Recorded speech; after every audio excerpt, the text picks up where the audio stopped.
Good morning. We are now going to take the Park Connections motor coach from Seward, whatever, to Talkeetna. So we do stop in Anchorage on the way for like an hour and a half lunch stop. So that's the plan. Welcome to Talkeetna. We just arrived to the Talkeetna Lodge, which is where we'll be staying here, and about to take the shuttle downtown.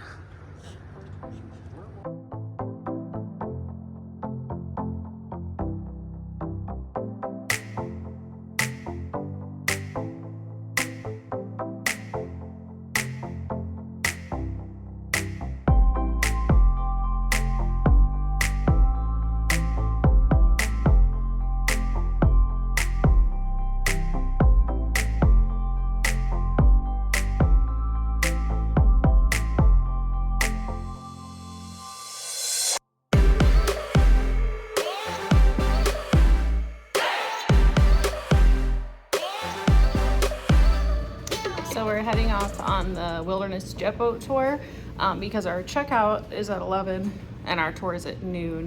The lodge here, they'll store your luggage and have it tagged and ready for you if you're going back out on the Park Express motor coach, which is what we are taking from here to Denali. So it's just interesting to see how the different travel methods and the different hotels and resorts and lodges work together. So it's all right, we're going to make our first stop here in a few minutes at the confluence of the Third River. This is the Talkeetna we're on right now. We're going to make a right-hand turn on the Susitna. We're going to make our first stop at the confluence of the Julitna. And the motor will quiet down and you'll be able to hear me. Okay, all right. You guys ready to go? yeah.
Of an Athabaskan fish camp. Specifically, the Dena'ina lived in this area. They were nomadic people and they traveled in groups of 30 to 40 people. This is a classic example of where they lived. More at the heads of their trap line, where they tend to stay there more often. A lot of times they were set in big loops where they'd have a big one, and then they'd have this big loop that they worked where they stayed at multiple cabins along their loop to return before returning to their main cabin. But it was a pretty unique way of life, and yeah, you're welcome to go inside there and check it out.